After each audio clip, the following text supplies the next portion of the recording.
আচ্ছা ঠিক আছে আপনার সংজ্ঞা অনুযায়ী বুঝলাম যে ইসলাম ধর্ম।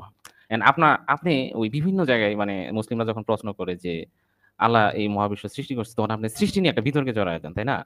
যে এটা সৃষ্টি তো নিয়ে মানে বিতর্কে জড়ায় যাই কোথা থেকে? আমি জিজ্ঞেস করি, ভাই বেকুবের মতো কথা বলেন কেন ভাই? বিতর্কে কোথায় জড়ায় যাই? আমি জিজ্ঞেস করি সৃষ্টি বলতে কি বোঝাচ্ছেন? সৃষ্টি বলতে কি যে আচ্ছা আমি আমি যেরকম আমি একটু কথার বলি। মাঝখানে কথা না, কথার মাঝখানে কথা না।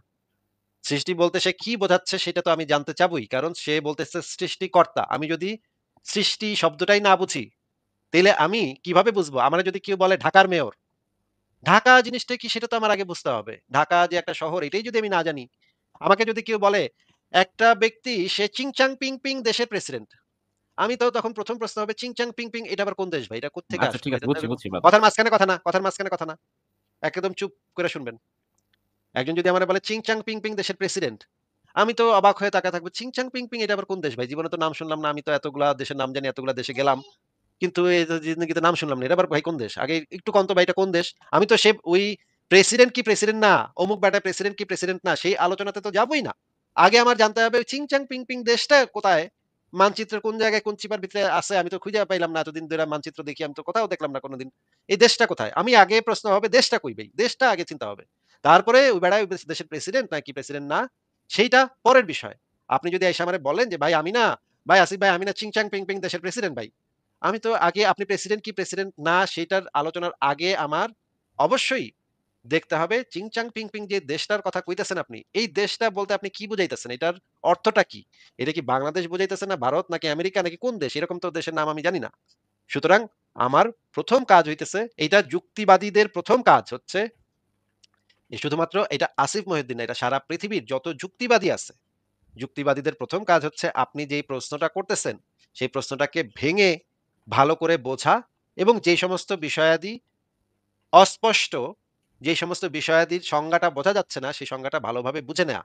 শুধুমাত্র তখনই সেই আলোচনাতে যাওয়া সম্ভব, যখন আমি আপনার প্রশ্নটা ভালোভাবে বুঝবো, আপনার প্রশ্নটার ওয়ার্ডগুলা স্পষ্ট হবে। তাহলে প্রশ্নটাও স্পষ্ট হবে। প্রশ্নটা স্পষ্ট না হইলে সেই আলোচনা করার কোনো অর্থ হয় না। আপনারা করতে পারেন, আপনারা মুমিনরা সেই আলোচনা করতে পারেন। কিন্তু আমরা যুক্তিবাদীরা কখনো সেই আলোচনা করি না। এটা সম্ভব না আমাদের পক্ষে। যদি আমি আপনার প্রশ্নই না বুঝি। আপনি যদি বলেন সৃষ্টিকর্তা, তাহলে আমার আগে বুঝতে হবে সৃষ্টি জিনিসটা কি? সৃষ্টি শব্দটা যদি আমাকে না বুঝায়, আপনি যদি এক লাফে কন, "না ভাই সৃষ্টি কমু না ভাই, এটা নিয়ে কথা কমু না ভাই। আমার সৃষ্টিকর্তা।" তাইলে আপনার সাথে তো কোনো আলোচনাই হবে না। কারণ আপনি তো সৃষ্টি শব্দটাই পরিষ্কার করেননি এখন পর্যন্ত। আপনি কি সৃষ্টি শব্দটা নিয়ে আলোচনা করতে চান? হ্যাঁ, হ্যাঁ, হ্যাঁ, হ্যাঁ। বলেন সৃষ্টি শব্দের সংজ্ঞা বলেন। আচ্ছা আমাকে এটা বলেন যে মোনালিসা কি সৃষ্টিকর্ম নাকি তৈরি? মোনালিসা আমরা সাহিত্যের ভাষায় অনেক সময় বলি যে সে কবিতা সৃষ্টি করেছে বা একটা ছবি সৃষ্টি করেছে। শিল্প মাধ্যমে যেই জিনিসটা হচ্ছে শিল্প, যদি সেটা শিল্পের বিষয় হয়, শিল্পের সাথে সম্পর্কিত হয়, সংগীত, চিত্রকর্ম বা কবিতা, সাহিত্য এই সমস্ত ক্ষেত্রে আমরা অনেক সময় সৃষ্টি শব্দটাকে ব্যবহার করি। কারণ এটা একটা অ্যাবস্ট্রাক্ট জিনিস। অ্যাবস্ট্রাক্ট জিনিস, বিমূর্ত জিনিস। এই যে শিল্প মাধ্যমটা হচ্ছে একটা বিমূর্ত ধারণা। শিল্পের ভিতরে যেমন ধরেন একটা কবিতা, সেই কবিতাটার ভিতরে কয়েকটা মাত্র অক্ষর থাকে, কয়েকটা শব্দ থাকে, কয়েকটা অক্ষর থাকে। এই শব্দ বা অক্ষরের কোনো আসলে কোনো ভ্যালু নাই। সেগুলা কিছু কাগজ আর কালি শুধুমাত্র। কিন্তু এই যে শব্দগুলা মিলে যেই অর্থটা তৈরি হয়, সেই কাগজ এবং কলমের কালি মিলে যে অর্থটা তৈরি হয়, সেই জিনিসটা আমাদের মনের ভেতরে একটা বিমূর্ত ধারণা তৈরি করে। এই বিমূর্ত ধারণা তৈরি হওয়ার কারণে আমরা অনেক সময় এই জিনিসের ক্ষেত্রে সৃষ্টি শব্দটাকে ব্যবহার করি। আমরা বলি, "সে খুবই সৃষ্টিশীল মানুষ। সে খুবই সুন্দর কবিতা লেখে। সে খুবই সুন্দর গান করে। সে খুবই সুন্দর ছবি আঁকে। সে খুবই সুন্দর একটা ছবি আঁকছে। ওই সুন্দর ছবিটা" কিন্তু ওই ছবিটা আসলে ছবিটার যে ম্যাটেরিয়াল গুলা, সেই ম্যাটেরিয়াল গুলা সে প্রকৃতি থেকেই সংগ্রহ করছে। কিন্তু এই যে এই ছবিটা দেখার পর আমার মনের ভেতরে যে বিমূর্ত অনুভূতিটা, যে সৌন্দর্যটা, যে মানে মানে আবেগটা তৈরি হইলো বা একটা গান শোনার পরে আমার মনের ভেতরে যে আবেগটা তৈরি হইলো, সেটা একটা বিমূর্ত ধারণা। এই কারণে আমরা এই জায়গাটাকে স্পেশালি সৃষ্টি বলি। কিন্তু যদি এটাকে আমরা আ যৌক্তিকভাবে বিবেচনা করি তাহলে এটাও একটা তৈরি। এটা একটা তৈরি করা জিনিস। কিন্তু আমরা আমাদের সাধারণ কথাবার্তার সময় আমরা বলি যে এটা একটা সৃষ্টি। কারণ হচ্ছে এটার ভিতরে আমাদের যে ধারণাটা তৈরি হয় সেই ধারণাটা বিমূর্ত ধারণা। এই কারণে এটা হচ্ছে একটা আমাদের এক্সপ্রেশন এর একটা মানে বৈশিষ্ট্য। আমরা যে ভাষাটা তৈরি করেছি সেই ভাষার একটা বৈশিষ্ট্য হচ্ছে এইটা যে এই সমস্ত ক্ষেত্রে আমরা এইখানে সৃষ্টি শব্দটা অনেক সময় ব্যবহার করি। না ব্যবহার করলেও কোনো সমস্যা নাই। আপনি এটাও বলতে পারেন সে একটা ছবি তৈরি করেছে। এটা করলেও চলে। কিন্তু আমরা এটাকে আরেকটু বেশি emphasize করি শব্দটাকে যেন যে এটা বানিয়েছে, যে এই ছবিটা তৈরি করেছে, তার গুরুত্ব বোঝা যায়। সেই কারণে আমরা অনেক সময় এই শব্দটা ব্যবহার করি। কিন্তু এটা না করলেও কোনো সমস্যা নাই। সৃষ্টি শব্দটা ব্যবহার না করলেও এই ক্ষেত্রে কোনো প্রবলেম হয় না। হুম। হ্যাঁ, বলেন সৃষ্টি শব্দটা এবার আর কোনো প্রশ্ন না করে সৃষ্টি শব্দটার সংজ্ঞাটা দেন। সৃষ্টির শব্দের সঙ্গে এখন তো অবশ্যই সত্য যে এই মহাবিশ্বের যা কিছু আছে ম্যাটেরিয়াল গুলো আমরা দেখি এগুলো মূলত অ্যাকচুয়াল এনার্জি, তাই না? এনার্জি থেকে এই বস্তুতে রূপান্তরিত আপনাকে আমি হয়েছে। ভাই আপনাকে আমি সৃষ্টি শব্দটার সংজ্ঞাটা জানতে চেয়েছিলাম, তাই না? আপনি কিসের উত্তর দিচ্ছেন বলেন তো? সৃষ্টি শব্দের সংজ্ঞা এখন আপনি তো ওই বিল্ডিং ব্লকের কথাই ভাই বললেন যেটা আপনাকে আপ আপ আবারও দেখেন আপনি কিন্তু ১ম যেই কথাটা বলা শুরু করছিলেন তখনও আপনি সৃষ্টি শব্দটার সংজ্ঞা দেননি। এখনো সংজ্ঞাটা দিচ্ছেন না। আমি কি প্রশ্ন করছি একটু প্রশ্নটা বলেন তো ভাই? সৃষ্টি শব্দের সংজ্ঞা। হ্যাঁ, এবার উত্তর দেন। আর কোন এদিক সেদিক কইরেন না, হ্যাঁ? জাস্ট উত্তরটা দেন। সৃষ্টি শব্দটার সংজ্ঞাটা দেন। আর কোন কথা বইলেন না, হ্যাঁ? হ্যাঁ, অ্যাকচুয়াল সৃষ্টি শব্দের সংজ্ঞা হচ্ছে জেনেসিস ক্রিয়েশন। আরে জেনেসিস ক্রিয়েশন তাইলে তো আবার জেনেসিস ক্রিয়েশন এটার সংজ্ঞা দিতে হবে। আপনি সৃষ্টি শব্দটার মানে সাধারণ বোধগম্য একটা সংজ্ঞা দেন। এখন তো আপনি যেটা বলবেন, আপনি তো তৈরির কথা, আমি তৈরিকে সৃষ্টিকর্ম বললেন। যেমন মানুষের কথাই বলি। এগুলো মহাবিশ্ব থেকে নেচার থেকে বিভিন্ন এলিমেন্ট দিয়ে মানুষের তো দেহটা তৈরি আপনি হয়েছে, তাই না? আপনি আপনি আপনি কি তাহলে সৃষ্টি হইছেন নাকি তৈরি হইছেন? আমি তৈরি, আমি কখনোই সৃষ্টি না। আপনি তো জন্ম হইছেন। আপনি তো তৈরিও হন নাই। আপনি জন্ম হইছেন। আপনার বাবা হ্যাঁ, আপনার একটা মায়ের সাথে মেকানিজমের মাধ্যমে আমার দেহটা তৈরি আপনার হয়েছে। মায়ের সাথে এক রাতে একটু রোমান্টিক হইছিল। এই কারণে আপনি জন্ম হইছেন, তাই না? মাতৃগর্ভে আমাদের দেহ কি তৈরি হয় না?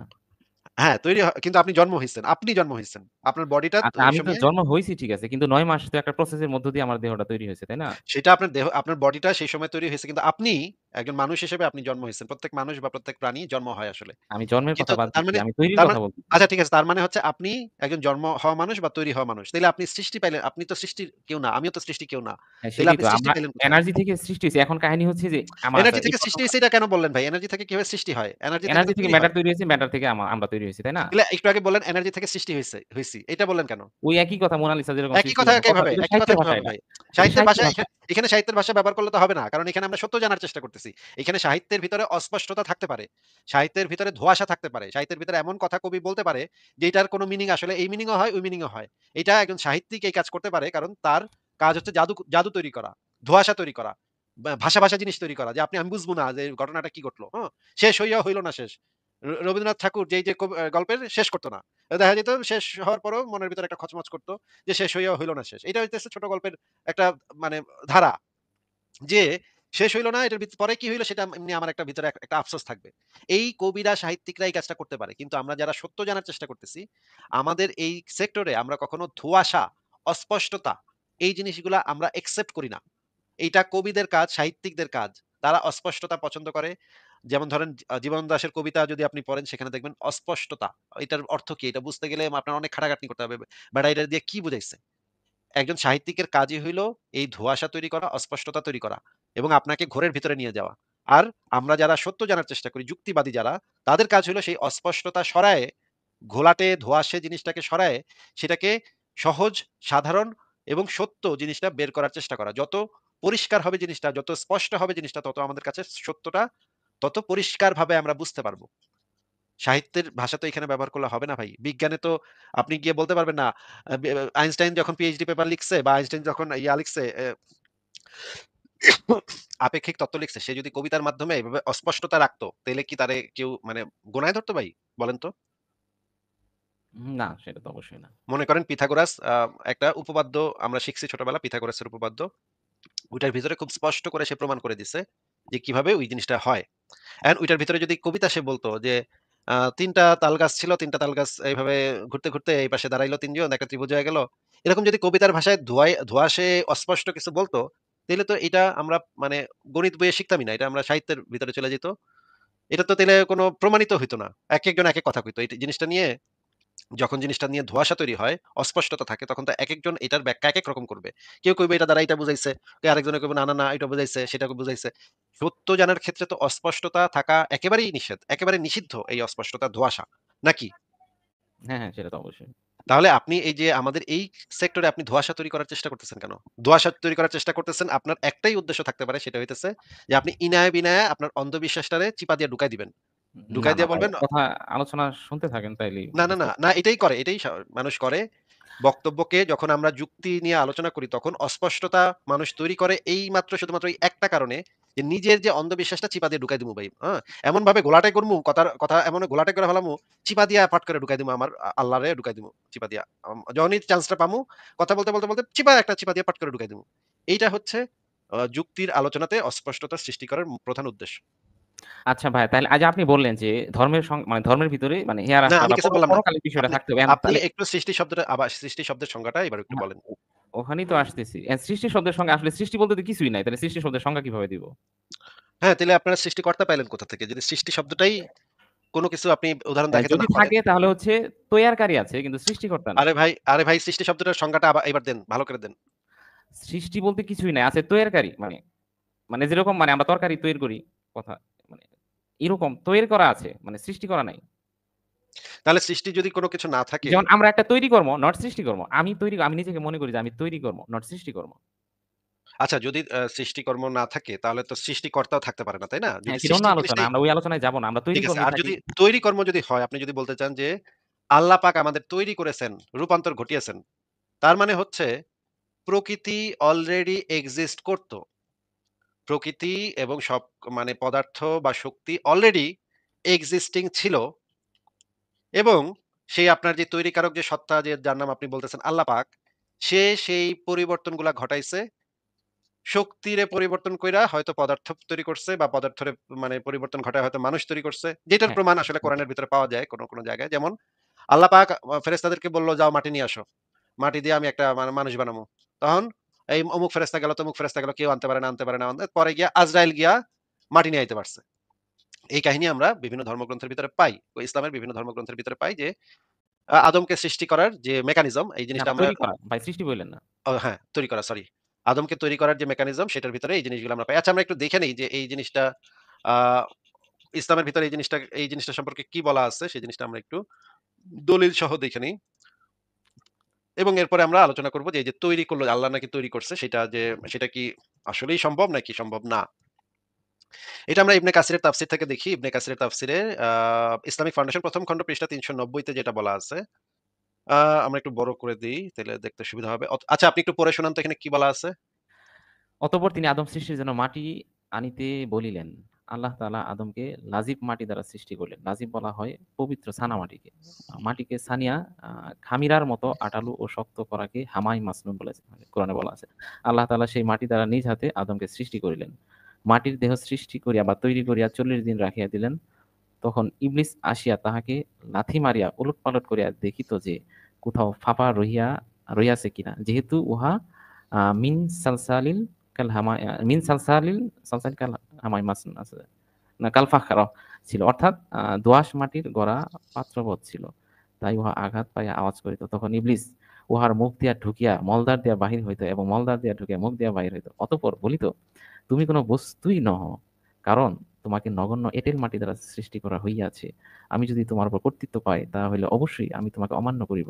অতঃপর যখন আল্লাহ তাহার ভিতর প্রাণ প্রবিষ্ট করাইলেন, উহা যেহেতু মাথার দিক হইতে প্রবিষ্ট হইয়াছে, উহা তাই পূর্ণ দেহ তখনও সক্রিয় হয় নাই। শুধু সর্বাঙ্গে গুস্ত ও রক্ত তৈরি হইতেছিল।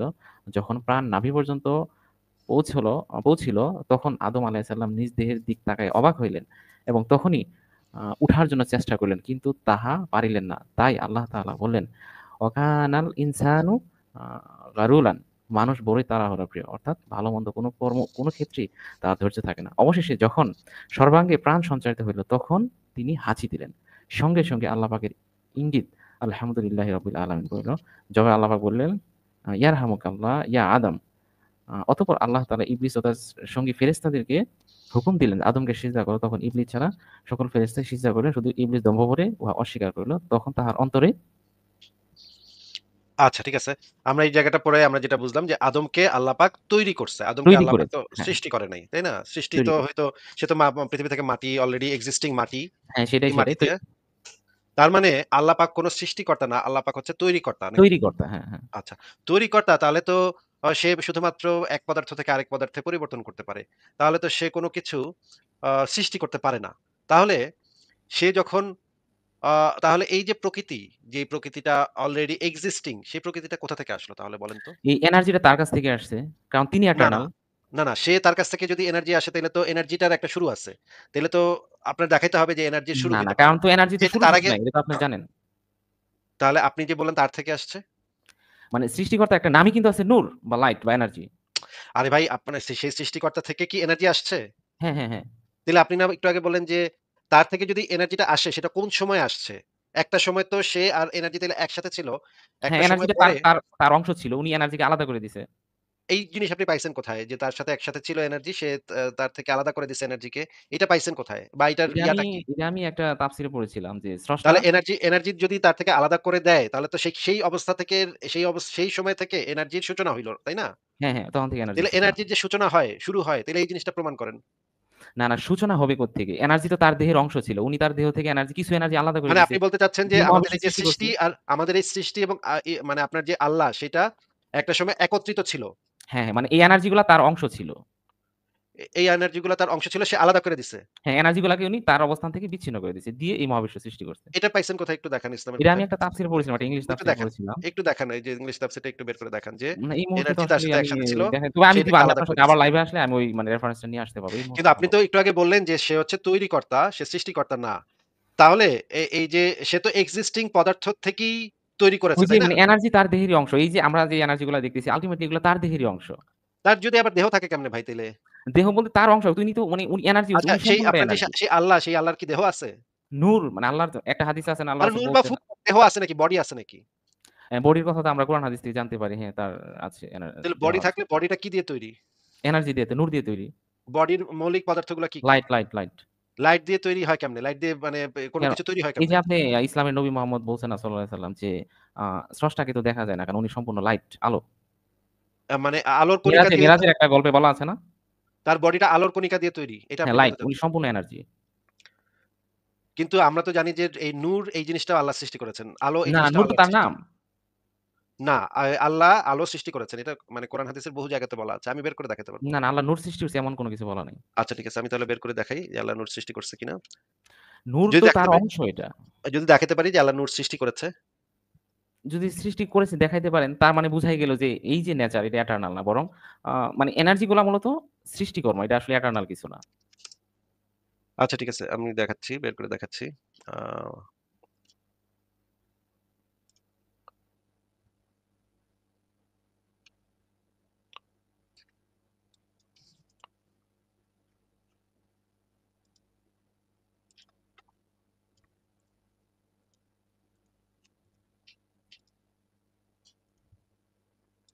বা এর ফাঁকে একটু ছোট্ট একটা কথা বলতে পারি? একটু আগে দেখে নেন। এটা হচ্ছে ইবনে কাসিরের তাফসীর। একটু পড়েন তো ভাই এখানে কি লেখা আছে?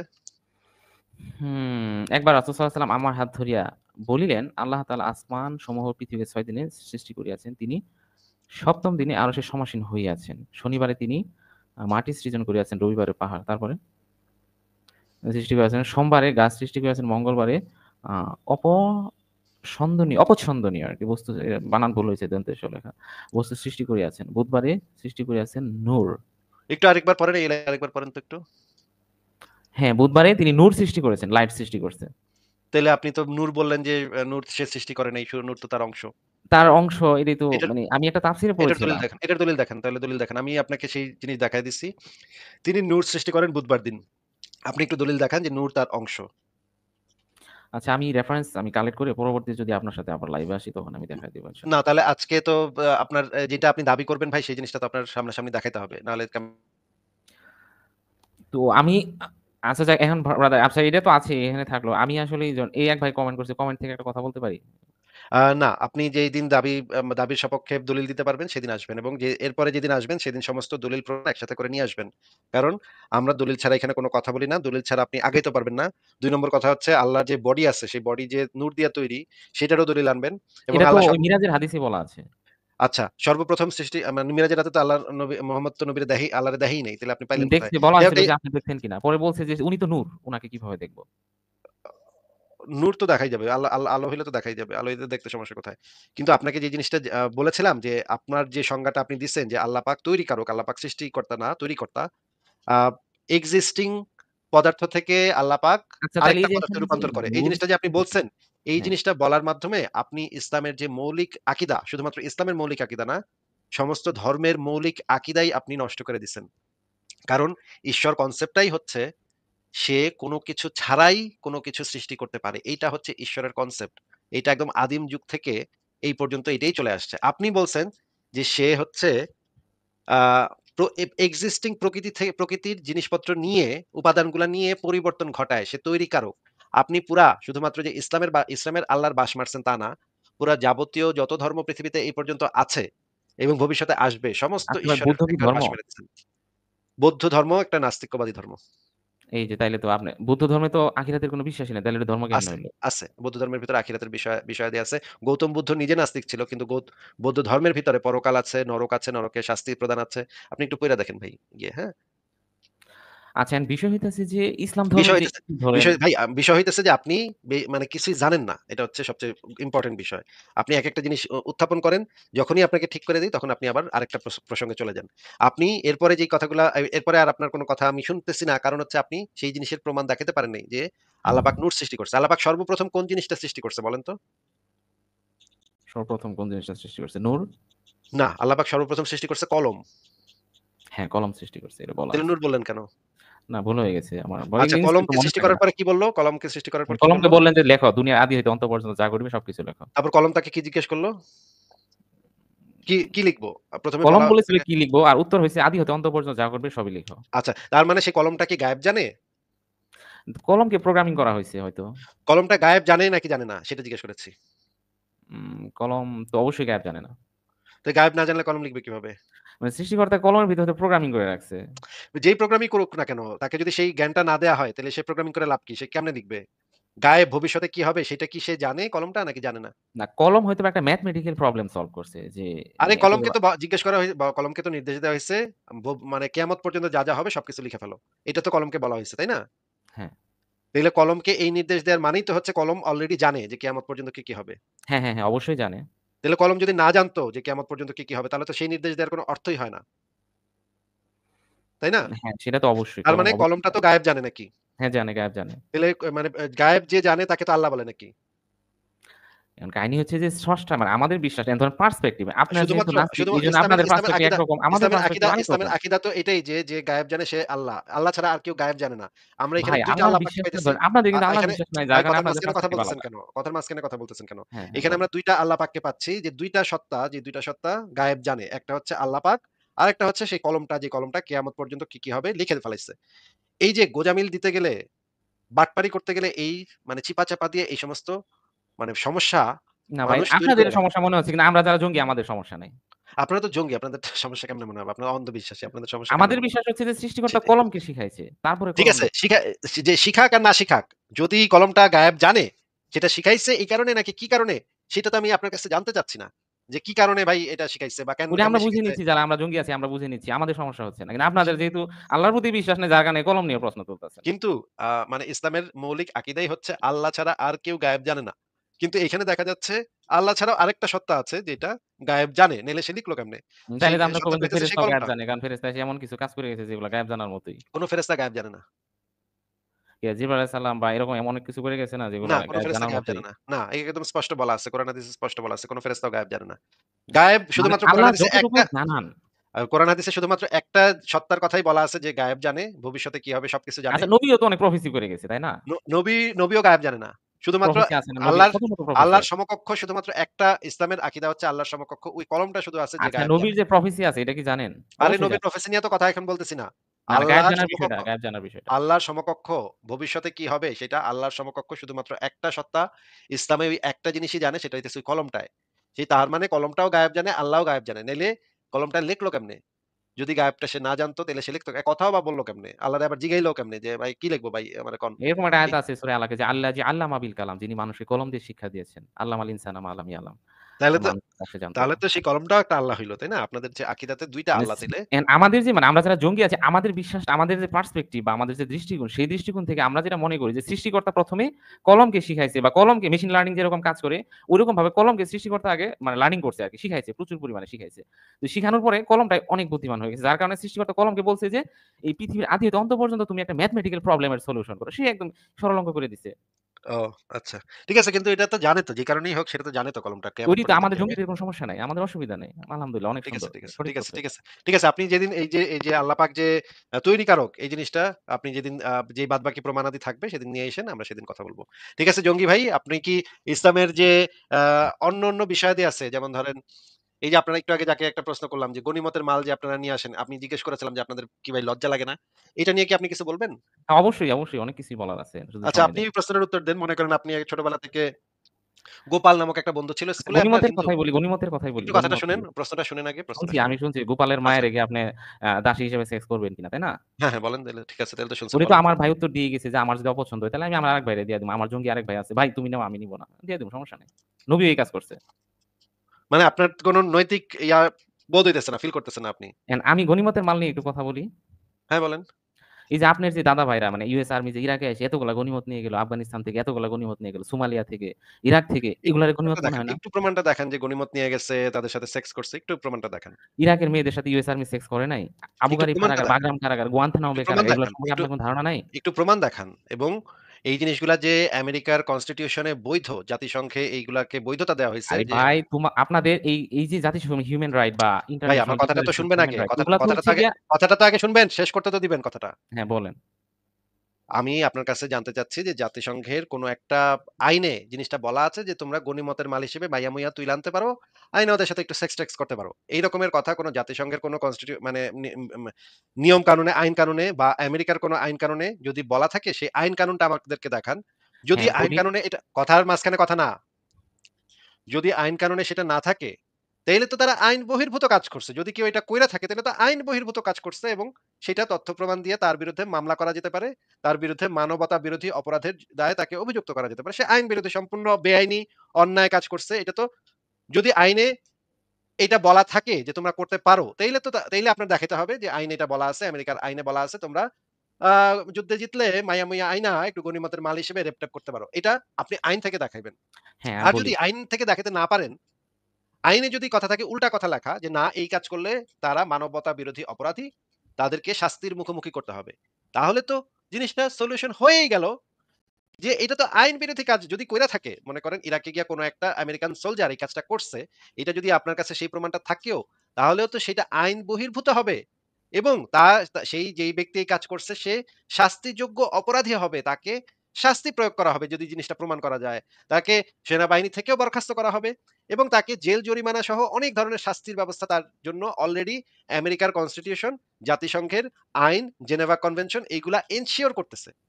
তাইলে আপনি কিভাবে বললেন যে ভাই আমেরিকাতে তো হয়? হ্যাঁ, পৃথিবীর সব দেশেই এটা হইতে পারে। পৃথিবীর যেকোনো জায়গাতেই এটা হইতে পারে। কিন্তু যদি হয় সেটাকে আমরা, সেটা হচ্ছে মানবতা বিরোধী অপরাধ, এবং সেটা শাস্তিযোগ্য অপরাধ হিসেবে আমরা সেখানে গিয়ে বিচার করতে পারবো তাদেরকে। কিন্তু আপনার ধর্মে এটা আইনগতভাবে বৈধ। শরিয়া আইনে এটা সম্পূর্ণভাবে বৈধ, হালাল, এবং আইনগতভাবে আপনার আল্লাহ এবং আপনার নবী এটাকে বৈধতা দিয়ে গেছে যে তোমরা হ্যাঁ, দিয়ে গেছে। করতে পারো। তাইলে একটা আমেরিকাতে আইনগতভাবে অবৈধ, আমি অনেক হ্যাপি যে নবী এই আইনগুলা করে গেছে আলহামদুলিল্লাহ। হ্যাঁ, সেইজন্যই তো আপনাদেরকে জঙ্গি বলি ভাই। এইটা মনে করেন আমেরিকা বা জার্মান বা জাতিসংঘের কনস্টিটিউশন এ এইটা অবৈধ, মানবতা বিরোধী অপরাধ। তারপরেও কিছু লোকজন আছে যারা খারাপ লোক, যারা সেনাবাহিনীর ভিতরে ঢুইকা তারপরে যুদ্ধ কইরা মেয়েদেরকে রেপ করছে। এরকম হ্যাঁ, পাওয়া যাইতেই পারে পৃথিবীর কোনো না কোনো দেশে নিশ্চয়ই এরকম কেউ না কেউ কিছু করছে।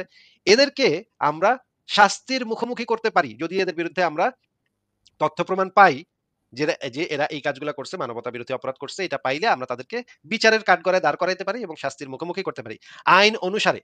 কিন্তু ভাই আপনার ইসলাম ধর্মে তো আইনই এটাকে বৈধতা দিয়ে দিছে। হ্যাঁ, আইনের সেটাই। ভিতরে আছে যে তোমরা এটা করতে পারো। হ্যাঁ, হ্যাঁ, হ্যাঁ, তাইলে বুঝতে পারলাম। আপনি এখন কাহিনী হচ্ছে আমেরিকার তাইলে মামলাটা যদি আমেরিকার আমার মতো উদাহরণটা কেন জঙ্গি করে দিচ্ছেন ভাই? আমি বুঝতে আচ্ছা ভাই পারতেছি না, আপনি বলি। আমেরিকায় অমুক তমুক সালে তমুক তমুক করছে এই উদাহরণটা কেন দিচ্ছেন ভাই? এই উদাহরণটা দেওয়ার অর্থটা কি বুঝলাম না। আচ্ছা আমি বলি ভাই। ধরেন ইরাকে একটা ইউএস আর্মি একটা মেয়ে জেলখানায় নিয়ে তার রেপ করছে। ৯ বার রেপ করছে এবং সে মারা গেছে জেলখানার ভিতরেই ধর্ষিত হয়ে নিজেকে সহ্য করতে না পেরে আত্মহত্যা করে মারা গেছে। এটা আপনার কান পর্যন্ত পৌঁছেছে কিনা আমি জানি না। পৌঁছাইলে ভালো। কাহিনী হচ্ছে এই যে ঘটনাটা ঘটাইলো ইউএস আর্মি, এখন আমি জঙ্গি হয়ে যদি তাদের কাছে বা জাতিসংঘের কাছে মামলা করি, তাহলে কি জঙ্গির মামলা জাতিসংঘ নিবে? কেন নিবে না? জাতিসংঘ তো যে কেউ আমি এই জঙ্গি, বিষয় আমার মামলা নিবে? আপনি জঙ্গি না ফঙ্গি এটা দিয়ে জাতিসংঘের কি? আপনি যদি সেখানে কমপ্লেইন করেন যে, "দেখো তোমরা ইনভেস্টিগেট করে দেখো। এইখানে একটা মেয়েকে রেপ করা হইছে।" তাহলে অবশ্যই সেটার একটা না তদন্ত ভাই, হবে। ওরা জঙ্গিদের কথা শুনে না। জঙ্গিদেরকে পাইলে হত্যা করবে তারা। আমাদের কথা শুনবে কেন? জাতিসংঘে আমাদের আপনি পাইলে তো হত্যা বেনামে করবে। জাতিসংঘে তো আপনাকে জানতেও চাবে না কে অভিযোগ করছে। জাতিসংঘে আপনি বেনামে অভিযোগ করতে পারেন। মানে তাদের সিআই কি হাওয়া খাওয়ার জন্য বসে আছে? আরে সিআইএ তো জাতিসংঘের না। কি বলদ নাকি ভাই আপনি? আচ্ছা ধরলাম জাতিসংঘে অবশ্যই তো গোয়েন্দা ব্রাঞ্চ আছে। জা জাতিসংঘের গোয়েন্দা ব্রাঞ্চ এরকম কিছু করে না। জাতিসংঘের গোয়েন্দা ব্রাঞ্চের আচ্ছা এই তো যে সিআইএ, ইনভেস্টিগেশন তো মোসাদ অবশ্যই করে, তাই না? যে সিআইএ, আবেদনটা কে মোসাদ করলো? এরকমের কোন মানে গোয়েন্দা সংস্থা জাতিসংঘের নাই। জাতিসংঘের মানে আছে, সংস্থা আছে, ইন্টেলিজেন্স সার্ভিস আছে। কিন্তু তাদের কাজ এগুলা না। কিন্তু আপনাকে বলেছি যে আপনার কাছে আপনি জঙ্গি হন, ফঙ্গি হন, মঙ্গি হন, যাই হন, জাতিসংঘ তো এটা দেখতে যাবে না। জাতিসংঘে আপনি কমপ্লেইন করলে জাতিসংঘ একটা কমিটি তৈরি করে দিবে। সেই কমিটি সেই জিনিসটা ইনভেস্টিগেট করে দেখবে। এইটা জাতিসংঘের যে কেউ গিয়ে কমপ্লেইন করতে পারে এই সমস্ত এই যে যুদ্ধাবস্থায় যখন আপনারা ২ টা দল যখন ২ টা দেশ যখন যুদ্ধ করতেছে, সেই সময় যে কেউ গিয়ে সেই জাতিসংঘের ইসে গিয়ে অভিযোগটা করতে পারে। এবং আপনি যদি তাদেরকে কিছু প্রমাণাদি দেখাতে পারেন, কিছু ভিডিও ফুটেজ, কিছু ধরে নিয়ে যাওয়ার কিছু এগুলা দেখাতে পারলে অবশ্যই সেটার জাতিসংঘে বিচার হবে এবং অলরেডি জাতিসংঘ থেকে অনেক আমেরিকান সোলজারের বিচার পর্যন্ত হইছে। হাজার, হাজার এরকম ঘটনা আছে যাদের বিচার হইছে, যাদেরকে সেনাবাহিনী থেকে বরখাস্ত করা হইছে বা আমেরিকাতে প্রচুর সেনাবাহিনীর সদস্য আছে যারা বরখাস্তকৃত এই সমস্ত কাজ। ভিয়েতনাম ওয়ারে প্রচুর পরিমাণে আমেরিকান সোলজারকে বরখাস্ত করা হয়েছে পরবর্তীতে মানবতা বিরোধী অপরাধের কারণে। এবং আমেরিকান সুপ্রিম কোর্ট থেকে তাদের বিরুদ্ধে শাস্তিমূলক ব্যবস্থা নেওয়া হয়েছে। কারো ৫ বছর, কারো ১০ বছর জেল হইছে, জরিমানা হইছে। অনেক সেনাবাহিনীর সদস্য সাফার করছে পরবর্তীতে। আকাম-কুকাম করছিল ভিয়েতনামে গিয়া। আকাম-কুকাম কইরা ফেরত আইসা তখন গিয়া ধরা খায়া গেছে। American Supreme Court, High Court তাদেরকে এক্কারে বাঁশ মেরা এক্কারে লাল করে দিছে। এরকম তো অসংখ্য ঘটনা আছে। আপনি একটু সার্চ করেন না? সার্চ করে দেখেন। এখন বলি ভাই, কাহিনী হচ্ছে যে আমরা যারা জঙ্গি হয়ে গেছি, আমরা যারা আল্লাহকে এক আল্লাহ বিশ্বাস করি, আল্লাহকে রব মানি, আমরা জঙ্গি। সুতরাং আমরা আপনাদের কাফের মনে করি। আর কাফেরদের কাছে আমরা কোন বিচার নিতে যাব না। ও আচ্ছা। তাইলে যদি বিচার নিয়ে নিতে না চান তাইলে তো আর অসুবিধা সুতরাং নেই। তাইলে কাফেররা আমাদেরকে পাইলে যা ইচ্ছা তাই করে করুক, অসুবিধা নেই। আমরাও কাফেরদেরকে পাইলে যা ইচ্ছা তাই করব। এটাই হলো আমাদের নীতি। এক্ষেত্রে আমরা নবীর দেওয়া দেখেন। নীতিগুলোকে অবলম্বন করব। আমাদের নীতি স্পষ্ট। আচ্ছা। তার মানে আপনারা ওই যে ওই কাজই করবেন আরকি। আপনারা কাফের, আমরা ইমানদার। শেষ। এটা একটা পারপেচুয়াল লড়াই। ঠিক আছে? এই লড়াইয়ে হয় আপনারা জিতবেন, নয় আমরা জিতব। মাঝখানে কোন কিছু নাই। মানে আপনারা ওই যে রেপ করা থামাবেনই না। কোন না, অবস্থাতেই না, থামবে এটা না। তো আমাদের নবী যেভাবে করেছে আমরা ওইভাবে যুগ, যুগ ধরে করে যাবো। এটা চলতেছে। এটা অনন্তকাল ধরে চলবে। অসুবিধা নাই। ও তাইলে তো ভাই আপনার আপনারাও তাইলে করেন। আপনারা তো এই যে আফগানিস্তানে করছেন তো। ইরাকে তো করছেন, সোমালিয়াতে না করছেন। ইরাকে যারা করছে তাদেরকে আমরা শাস্তির মুখোমুখি করি, হ্যাঁ? আপনারা ইরাকে। শাস্তির মুখে করে আপনাদের কাছে আমরা বিচারে নিয়ে যান না। আপনারা কাফের। আপনার কাছে কি বিচার নেয়া? জঙ্গির বিচার যদি করবেন আপনারা নাকি বিচার এখন? নিয়ে না আসলেও যদি এরকমের কেউ আমরা কখনো প্রমাণ পাই, আমরা অবশ্যই আন্তর্জাতিক মানবাধিকার আইনে তাদের বিরুদ্ধে অবশ্যই আমরা বিচার করব। এই যে গাজা কেউ মুসলমানদের সাথে আপনার দাদা কেউ ভাই বেনিয়ামিন নেতানিয়াহু কি সেটা করল? কোন ধর্মের মানুষের সাথেই এই ধরনের কাজ করা যাবে না। কোন মানুষের সাথেই এই ধরনের কাজ করা যাবে না। আচ্ছা ভাইয়া, এই যুদ্ধের যে আপনার দাদা যে গাজারে ধ্বংস করে দিল, এটা কি ঠিক করলো কোন তো দেখি? কে আমার দাদা? কে? Benjamin Netanyahu. বেনিয়ামিন নেতানিয়াহু আমার দাদা হইলো কেমনে? ওহিও তো নাস্তিক, আপনিও নাস্তিক। ভাই, ভাই। তো এই নাস্তিক কিনা আমি তো জানি না। আচ্ছা নাস্তিক হইতে পারে বেনিয়ামিন নেতানিয়াহু এটা মানে নাস্তিক হওয়ার আরে সম্ভাবনাই ভাই, বেশি। আদর্শ তো এক। মূল যে এনার্জি ওটা তো একই। আপনার যে এনার্জি তারও তো এনার্জি একই। মানে আত্মার যেই আরকি ভাইব্রেশন সে ওটা একই। সে সে যদি কোন যুদ্ধাপরাধ করে তাহলে তার বিচার হবে। যদি যুদ্ধাপরাধ না করে তাহলে ঠিক আছে। তাহলে আপনাদের আরে মতো ভাই, জঙ্গিদের আপনারা কাফের। আপনার আপনাদের কাছে মতো আমরা কোন দুঃখে বিচার নিয়ে আপনাদের যাব? মতো জঙ্গিদের যদি পাছায় মানে মোহাম্মদরে ঢুকায় দেয় তাহলে তো ঠিকই আছে। তাহলে আল্লাহু আকবার এই কইরা যে দিতেছে দেখেন, এই যে আপনাদেরকে। বেয়াদবের মতো কথা বলতেছেন। এখন যদি এই যে আমরা যাই আমরা কান্নাকাটি দিই কোন যে কি অপরাধ? আপনাদেরকে যদি আপনাদের মতো জঙ্গিদেরকে যদি আল্লাহু আকবার কইরা দেয়, তাহলে তো এটা ভালোই করতেছে। এটাই তো বেনিয়ামিন কথা রে নেতানিয়াহু ভাই। ভালো আমরা করতেছে। আপনাদেরকে হত্যা করব, আপনারা আমাদেরকে হত্যা করেন। করতে, করতে যে টিকে আমি তো যায়। বলেছি আপনাদের মতো জঙ্গিদের যারা আপনারা এই ধরনের মন মানসিকতা পোষণ করেন, আপনাদের মতো জঙ্গিদের যদি আল্লাহু আকবার কইরা দেয় বেঞ্জামিন নেতানিয়াহু, তাহলে তো ভাই মাশাআল্লাহ তাহলে তো সেটাই তো আল্লাহর কথা কাছে রে চলে ভাই। যাবেন। মাশাআল্লাহ আপনারাও কোন, আমরাও কইতেছি। হ্যাঁ, কিন্তু কোন অবস্থাতেই কোন মেয়েকে ধর্ষণ করবে এই কারণে আপনাদের বাসায় ঢুইকা আপনাদের মাইরা এখন আপনাদের আমরা যদি মা-বেটিকে আপনাদের মা-বোনদেরকে পাই, সেক্ষেত্রে আমরা কি করব? এই নীতি কিন্তু স্পষ্ট বলে দেওয়া আছে। দাসী বানাবো, শেষ। সেইজন্যই তো আমাদের জিজ্ঞেস করেছি যে মা-বোনদেরকে আপনারা পাইলে কি করবেন? মানে গোপালের মাকে যদি আপনি পান তাহলে আপনি করবেন আরকি নাকি? সেটাই তো কথা। আপনাদের মা-বোনদেরকে আমরা পাইলে দাসী বানাবো, শেষ। এক কথায় শেষ। আমার আমাদের মা-বোনকে আপনি মা-বোনদেরকে দাস আপনারা বানাবেন। পাইলে কি করবেন? জেলখানায় নিয়ে দিনের পর দিন ১০ জন ১২ জন করে ধর্ষণ করবেন। আবার পানি এটা খাইতে কই চাইলে পাইছেন মুখে যে আমরা প্রস্তাব যে করে এটা দিবেন। করব এটা কই পাইছেন? আমরা যে এটা করব এটা কই পাইছেন আপনি? হ্যাঁ, এটা আবু গারিব কারাগারে ইউএস আর্মি করেছে। এটা আরে আপনি কাফের আপনাকে তো বলতে সেটা আমি পারবেন? বললাম এতক্ষণ ধইরা যে এরকম যদি কারোর কোন প্রমাণ পাওয়া যায় তার তো বিচার হয়। ওই ঘুরে, ঘুরে কথা তো ওইটাই। আপনারা মুমিনদের কি বিচার করেন? আপনাদের বিচার হইতেছে আপনাদের মতো সমমনা যারা আছে তাদের সাথে যদি অন্যায় করে তাদের ক্ষেত্রে এই নীতি। আমার দেখছেন ভাই জঙ্গিদের ক্ষেত্রে দেখছেন এই এর নীতি নিতে মাথায় হবে কিছু নাকি? ঢুকতেছে না। এই মুমিনের মাথায় কিছু ঢুকতেছে না। আমি যে এতক্ষণ ধরে বললাম যে যদি আমেরিকা বা জাতিসংঘ বা জার্মানি বা যেকোনো সোলজার যদি এই কাজ করে তাহলে তাদের এটা আইনগতভাবে নিষিদ্ধ। এটা শাস্তিযোগ্য অপরাধ। পৃথিবীর যে আচ্ছা কেউ এটা যাই করুক হোক, তার আপনারা বিচার যারা হবে। কাফের আছেন, সে কাফের বলতেছে আপনারা আপনারা তো আপনাদের করবেন। নীতি আমি নিয়ে কোথায় থাকেন। বললাম যে আমরা করব? আচ্ছা ভাই আপনি তো আপনাদের বলতেছেন জাতিসংঘের যে নীতি আছে আপনি তো বলতেছেন আপনি করবেন। আপনারটা তো আপনি বলতে পারেন আপনি করবেন। আমি যে করব কি করব না সেটা তো আপনি কইতে পারেন না ভাই। আচ্ছা সেটা তো ওই আমি বলব। আপনারা আপনাদের জাতিসংঘের যে নীতি আছে সেটাই তো মানবেন, তাই তো? অবশ্যই জাতিসংঘের নিয়ম হচ্ছে হ্যাঁ, জেনেভা হ্যাঁ, হ্যাঁ, কনভেনশনে সেটাই, বলা আছে সেটাই। কোন যুদ্ধবন্দী নারীর শরীরে আমরা টাচও করতে পারব না হ্যাঁ, হ্যাঁ, কখনো। সেটাই। বাস্তবতা আমরা দেখছি কি করেন না করেন। কাহিনী আরে হচ্ছে যে বাস্তবতা যদি কেউ করে তাইলে সে তো অন্যায় করছে, অপরাধ করছে। সেটা তো আমরা এগ্রি করতেছি যে হ্যাঁ, যদি এটা কেউ করে তা সে অন্যায় করছে, তার একটা বিচার হইতে হবে। সেটা আমি আচ্ছা বলতেছি কইরেন না? ভাই, আপনারা বিচার কইরেন ভাই। আমাদের কাছে কি লাগেন কেন? বলদ আমরা দেখছেন, মুমিনরা যা কি ইচ্ছা তাই বলদ করব। দেখছেন, আপনারা কাফেররা যা ইচ্ছা তাই করেন। করেন গে অসুবিধা কি? দেখছেন ভাই কি বলদ দেখছেন। আচ্ছা ভাই আপনার চেহারাটা এখন একটু দেখান লাগবে ভাই। চেহারাটা না দেখলে কথা বলতে পারতেছি না। আপনার চেহারার ক্যামেরাটা একটু অন করেন ভাই। না আমি তো করেন। ডেস্কটপ দিয়ে কথা বলতেছি, ক্যামেরা নাই। আমি ক্যামেরা মোবাইলে। আছে, ক্যামেরা আছে। না আপনার ডেস্কটপ ভাই, ক্যামেরা আছে। ডেস্কটপ ক্যামেরা নাই। ডেস্কটপেও আপনার ক্যামেরা আছে তো। এই যে আমি না দেখতেছি। ডেস্কটপে ক্যামেরা আমি করি নাই এখানে বসাই নাই। মেসেজ দিছে আমাকে ক্যামেরা আপনার আছে। আমি দেখতে পাইতেছি না তো। ভাই আসলে আমি স্ক্রিনশট দেখায় দিই তাইলে বুঝতে পারবেন ক্যামেরা নাই। মিথ্যা কথা বলেন না ভাই। আপনার চেহারাটা দেখেন সত্য ভাই। কথা বলতেছি। আমি আপনার সাথে ধোঁকাবাজি করি। আমি যুদ্ধ করতেছি নাকি আপনার সাথে মিথ্যা কথা, আচ্ছা প্রতারণা করি। তাইলে যদি আপনি ক্যামেরা না দেখেন, নেক্সট যেদিন যুক্ত হবেন, মোবাইল দিয়ে যুক্ত হবেন, আপনার চেহারাটা আমি একটু দেখতে চাই। ঠিক আছে? হুম। আচ্ছা ভাই আমি যে কথাগুলো বললাম সত্য কথা। আর কাহিনী হলো আপনার এই সাধারণ মুমিনদের সাথে কেন কথা বলেন? তারা মূল বিষয়টাই বুঝে না। তো তাদের সাথে কথা বলে আপনার কি মজা পান কোন তো দেখে? হ্যাঁ, মূল বিষয়টা তো আপনি তো বইলা গেলেন আজকে। ভালো লাগলো। আপনার একটু কাইটা আমরা আপলোড দিব না YouTube এ যে আপনারা আসলে কি আচ্ছা বলতে সাধারণ চান। মুমিনদের সাথে আপনারা কথা বলে কি মজা পান? আমার কথা হচ্ছে এটা। এই যে আপনিও তো সাধারণ মুসলমান ভাই। আপনি তো সাধারণ জঙ্গি আরকি। ইসলামের সাধারণ একজন জঙ্গি, তাই না? না আপনি তো যারা অসাধারণ এই যে বোকা-শোকা লোক আসে যারা ভাই মূল বিষয়টা বুঝে না। আপনি তো অসাধারণ কোন ব্যক্তি না ভাই। আপনিও সাধারণ। সবাই সাধারণ কিন্তু তারপর মূল বিষয়টা বুঝা আর না বুঝার বিষয় আরকি। হ্যাঁ, মানে সেটা মূল তো আপনি কেসটা আজকে কি? বুঝায় দিলেন যে অসুবিধা নেই। আমরা ঈমান আর বুঝতে কুফরের পারলাম। যে মূল কেস সেই কেসটা কি এই জিনিসটা কিন্তু সবাই বুঝে না। মুমিন আল্লাহ এক আল্লাহ বিশ্বাস করে এবং নবী যা করছে না জাইনে সমর্থন করে কিংবা জাইনেও টুকটাক সমর্থন করে। কিন্তু আসল ঘটনা কিন্তু তারা বোঝে না। অধিকাংশই আসল সবাই। ঘটনাটা কি? তাহলে বলেন আপনি বইলা দেন। আসল কথা তো এটাই যে পুরা পৃথিবীর মানুষরা ২ ভাগে বিভক্ত। এক পক্ষে হলো জঙ্গি আরেক পক্ষ হলো কাফের। জঙ্গিরা কাফেরদের সাথে যুগ ধরে যুদ্ধ করে যাইতেছে। এবং ২ পক্ষই মোটামুটি মানে এক পক্ষ একবার জঙ্গিরা জিতে যেমন আমরা ৭ম শতাব্দীতে জিতে গেছিলাম। আপনাদেরকে একেবারে সেই গণধোলাই দিছি, তাই না? তারপরে আস্তে, আস্তে গণধোলাই আমাদের না, শক্তি গণহত্যা করছেন আরকি। গণহত্যা করছেন। সেটাই হ্যাঁ। আরকি আমরা রুম পারস্যের একেবারে হোগা মেরে দিছি। কথা বুঝেন নাই? আচ্ছা। তারপরে আমাদের শক্তি আরেকটু বাড়ছিল। মোটামুটি ১৫ শতাব্দী পর্যন্ত আমাদের এনার্জি হিউজ ছিল। তারপর আস্তে, আস্তে কমে কাফেরদের শক্তি একটু তারপরে বাইরে গেছে। তখন আপনাদের হোগার কি হইছে এই সময়? আস্তে, আস্তে আমাদের হোগায় আপনারা মারছেন। মোটামুটি আ ৫০০ বছর ধরে মাইরে আসতেছেন। তো আ এখন পরিস্থিতি আরো ভয়াবহ। তবে আপনাদেরকে হোগা মারার জন্য আবার প্রস্তুতি নিতে আছি ইনশাআল্লাহ। ঈসা আলাইহিস সালাম আসতেছে। একদম চূড়ান্ত হোগা বুঝতেছি না। মেরে আপনাদেরকে দুনিয়া থেকে বাইর করে দিব ইনশাআল্লাহ। কিন্তু এই সময় তো আপনারা ঘোড়ায় করে দৌড় দিবেন এটা তো হইব না। এখন তো ভাই না ভাই অস্ত্র ঘোড়ায় করে বলা আছে কিন্তু আল্টিমেটলি পরিস্থিতি ওরকমই যাবে ইনশাআল্লাহ। আমাদের রাসূল সাল্লাল্লাহু আলাইহি ওয়াসাল্লাম যা বলছে সেটাই ঘটবে। আপনারা যতই লাফালাফি চুদান হবে না ভাই, হবে না। মানে আপনি মনে করতেছেন এখন আবার ওই যে গাধার পিঠে উইঠা আপনি দৌড় দিবেন। এইগুলা কাফেরদেরকে বাদ দেন। করতে এই এটা ধরনের এখন সম্ভব। উল্টাপাল্টা এখন মেটাফরিক্যাল কথা বাদ দেন। ঠিক আছে? ট্যাংকের সাথে আপনারা ওই আচ্ছা, গাধার পিঠে আচ্ছা চড়ে পারবেন? তালেবানরা কি আচ্ছা কোন তালেবানরা কি এই গাধার পিঠে চড়ে যুদ্ধ করছে ইউএস আর্মির সাথে? তালেবানরা তো এটা তো মানে আপনার নবী তো বইলা গেছে, ভবিষ্যৎবাণী কইরা গেছে যে আপনাদের নবী বইলা গেছে, নবী তার মতো করে ইমাম বইলা গেছে। মেহেদী ওদিন ঘোড়ায় ঘটবে করে আসবো। ইনশাআল্লাহ। ইমাম মেহেদী ঘোড়ায় করে আসবে এটা কইছে না? ইমাম মাহাদী ঘোড়ায় করে কে বলছে এটা? আপনি হাদিস না জানেন আ উল্টাপাল্টা কথা আরে বলেন কেন? হাদিসের ভিতরে আছে ইমাম মেহেদী হ্যাঁ, ঘোড়ায় করে আসবে। উল্টাপাল্টা কথা কয়। হ্যাঁ, আপনি জানেন না। আপনি না জেনে কথাবার্তা বলেন। আপনার কাছে ভাই তো আমি কোনো পড়ছি দলিলই নাই। কিতাবুল ফিতান কি আপনি পড়ছেন সম্পূর্ণ নঈম বিন হাম্মাদের? আমি সব কিতাবই পড়ছি। সব আপনি যে কিতাবই কিতাবের নামও শোনেন নাই সেই কিতাবও আমি পড়ছি। আচ্ছা পড়ছেন ভালো অনেক কিছু পড়ছেন। কিন্তু কাহিনী উল্টাপাল্টা কথা বলেন কেন? ইমাম মাহাদী কি আপনার যে করবে? জেরুজালেমে যে গেটের কাছে যখন ইমাম মেহেদী এসে খাড়াইবো তখন কিসে কইরা নামবো সে? জেরুজালেমের গেটে ইমাম মাহাদী ঈসা আলাইহিস সালাম। আর এই ইমাম মেহেদী জেরুজালেমের গেটের সামনে আসবো। জেরুজালেমের গেটের সামনে ঈসা আলাইহিস সালাম আসবে। ইমাম মাহাদী কেন? আচ্ছা ঠিক আছে আপনার আমি পরে বের করে দেখাবো।